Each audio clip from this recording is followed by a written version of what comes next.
வணக்கம் குரு ஜோதிடம் சேனல் நேர்களே, நான் உங்கள் அன்பான சயின்டிபிக் வேதிக் அஸ்ட்ராலஜர் அஸ்ட்ரோரஞ்சி பேசுகிறேன்.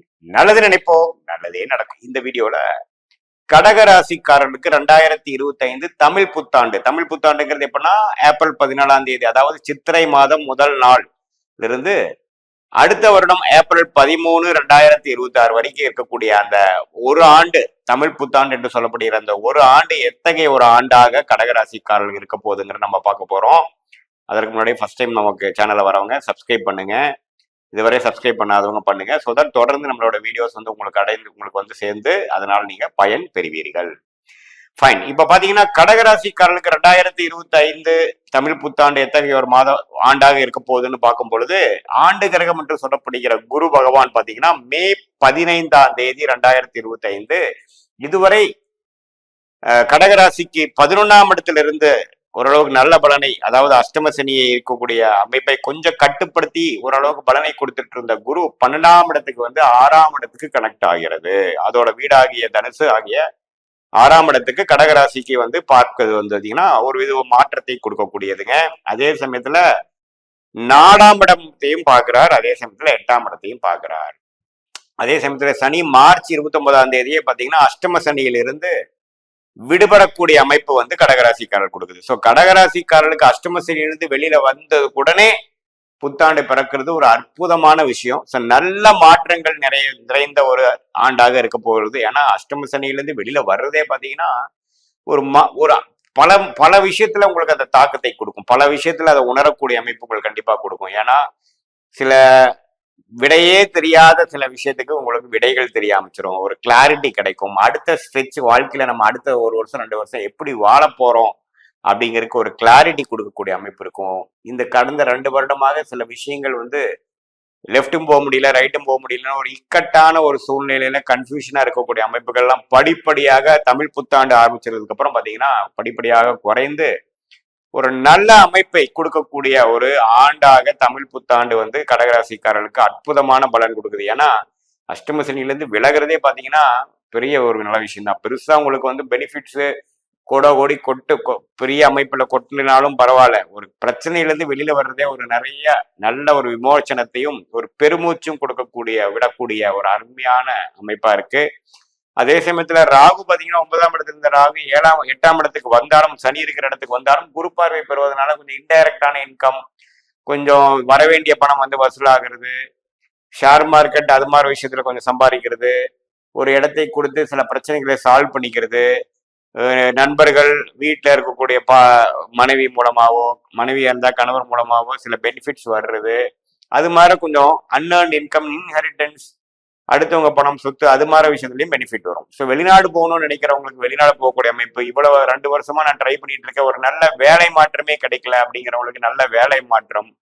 ஒரு சிக்கல்ல 1 வருஷத்துல போய் வம்பு வழக்குல போய் மாட்டி ஒரு பெரிய பிரச்சனை போயிட்டு இருக்கு சார், ஒரு கேஸ் போயிட்டு இருக்குது அப்படிங்கிறவங்களுக்கு ஒரு நல்ல தீர்ப்பு, நல்ல ஒரு விமோச்சனம்.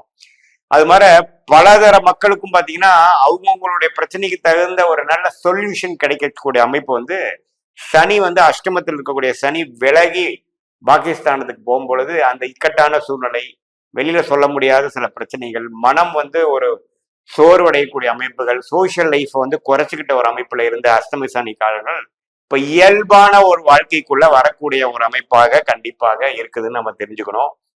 ஸோ குரு வந்து 12ஆம் வீட்டுல போய் 6 பார்க்கும் பொழுது பாத்தீங்கன்னா வெளிநாடு போறது, ஷேர் மார்க்கெட் இன்வெஸ்ட் பண்றது, லோன் டாப் அப் பண்ணி சில பிரச்சனைகளை வந்து குறைச்சிக்கிறது, அபிவிருத்தி பண்றது, நம்ம ஸ்லோவா போயிட்டு இருந்த பிசினஸ் கொஞ்சம் ஃபாஸ்டா கிளம்புறது, கொஞ்சம் டெவலப் ஆகுறது, அதுக்கு வேணுங்கிற முதலீடு கிடைக்கிறது, ஒரு அடுத்தவங்க பணம், ஒரு ஒரு ஒரு முதலீட்டாளர் அது ஒரு பங்குதாரர் மூலமா கொஞ்சம் கேஷ் ஃப்ளோ வர்றது, அது மூலமா கொஞ்சம் சில பிரச்சனைகள் சால்வ் பண்ணிக்கிறது. படிப்பு விஷயத்துல இருக்கிறவங்க பாத்தீங்கன்னா ஒரு ஒரு மேல் படிப்பு படிக்கிறதுக்காக வந்து வெளி மாநிலம் வெளிநாடு போகிறது, இது மாதிரி நல்ல அமைப்பு வந்து கடகராசிக்காரர்கள் குறிப்பா பாத்தீங்கன்னா இந்த ஆயில்ய நட்சத்திரம் பூச நட்சத்திரத்துல ரொம்ப பாதிச்சிட்டு இருக்கவங்களுக்குலாம் நல்ல ஒரு அமைப்பு கொடுக்குதுங்க.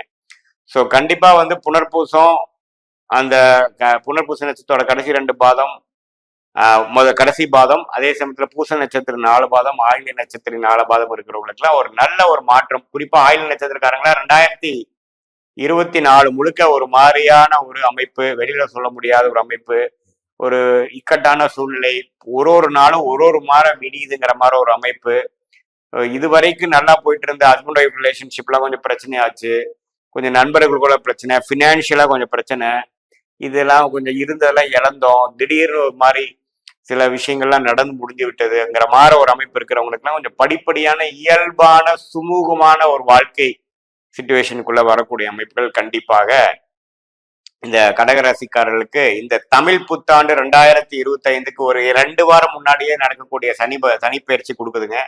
அதே சமயத்துல குருவும் பாத்தீங்கன்னா 12 இருந்தாலும் 4ஆம் இடத்தை பார்த்து இடம் சார்ந்த விஷயத்துல அதிகமான ஒரு ஃபோக்கஸ், இடம், வீடு, வண்டி, வாகனத்துல வந்து நல்லாவே ஃபோக்கஸ் பண்ணி வீடை வித்து வீடை வாங்குறவங்க, வீட்டை வந்து கட்டமைப்பு மாத்துறவங்க, இடம் கொடுத்து இன்னொரு இடம் வாங்குறவங்க, சின்ன வண்டி கொடுத்து பெரிய வண்டி வாங்குறவங்க, அது மாதிரி நிறைய சுப விரயங்கள் செய்து நல்ல ஒரு முன்னேற்றத்தை பெறக்கூடிய ஒரு ஆண்டாக கடகராசிக்காரர்களுக்கு 2025 தமிழ் புத்தாண்டு இருக்குதுங்க. அதே சமயத்துல ராகு கேது விஷயங்கள் வந்து கேது 3ஆம் இடத்துல இருக்கக்கூடிய கேது 2ஆம் இடத்துக்கு வந்து குடுக்கல் வாங்கல் விஷயத்துலாம் கொஞ்சம் கேர்ஃபுல்லா இருக்கக்கூடிய அமைப்புகள் நான் கொடுக்குறேன். என்னதான் அஷ்டமி சனி முடிஞ்சாலும் கேது 2ஆம் இடத்துல இருக்கிறதுனால நீங்க பேசுறது, பண விஷயம், தனம், குடும்ப, வாக்குஸ்தானத்துல கேது வரும் பொழுது அது குருவின் பார்வையில் இல்லாம சுப பார்வையில் இல்லாம இருக்கக்கூடிய அமைப்பு இருக்கிறதுனால கொஞ்சம் கேர்ஃபுல்லா பேசணும், கேஷுவலா இருக்கக்கூடாது, கம்யூனிகேஷன் கொஞ்சம் கரெக்டா இருக்கணுங்கிறது நான் கேட்டுக்கொள்ளப்படுகிறேன். பொதுவா பார்க்கும் பொழுது எல்லா அமைப்புகளும் ஓரளவுக்கு ஒத்து வருகிறது. அதே சமயத்துல முதல் 3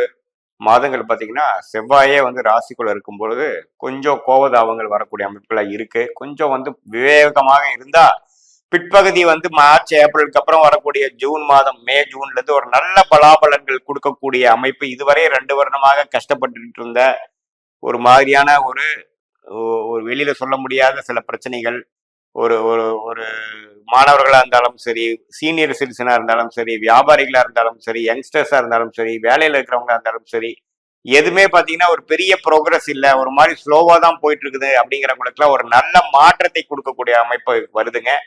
இது பொதுவான பலன்களே தவிர உங்களுடைய ஜென்ம ஜாதகத்துல வந்து தசாபுக்திகள் எப்படி போய் கொண்டிருக்கிறது, நீங்க என்ன லக்னத்துல பிறந்தீங்க, இப்போ எப்படி இருக்கக்கூடிய தசநாதன் புக்திநாதன் கோச்சாரத்தில் எப்படி இருக்கிறதுலாம் எல்லாம் வச்சு சேர்த்து பார்க்கும் பொழுது இப்போ எக்ஸ்ட் உங்களுக்கு எப்போ விமோச்சனம் வருது, இந்த இந்த அஷ்டம சனி முடிகிறப்பவே சில விஷயங்கள் பாசிட்டிவா நடந்துருமா, இன்னும் கொஞ்சம் 2-3 மாசம் வெயிட் பண்ணுமா, ஷார்ட் டேர்ம் எப்படி இருக்குது, லாங் டேர்ம் எப்படி இருக்குது, எது மாதிரி வாழ்க்கை முடிவுகள் எப்ப எடுக்கிறது நல்லது, அடுத்த மாற்றங்கள் எப்ப வரப்போகுதுங்கிறது தசாபுக்திகளை துல்லியமாக இந்திய வேத ஜோதிடம் என்று சொல்லப்படுகிற அந்த சயின்டிபிக் வேதிக் அஸ்ட்ராலஜி முறையில கண்டிப்பாக பார்த்து நல்ல பலன்கள் பெற முடியுங்கிறது நம்ம நேயர்களுக்கு நான் சொல்லிக்கிறேன். இது பொதுவான பலன்கள் தான். மீண்டும் மற்றொரு காணொலியில் சந்திப்போம். நன்றி, வணக்கம்.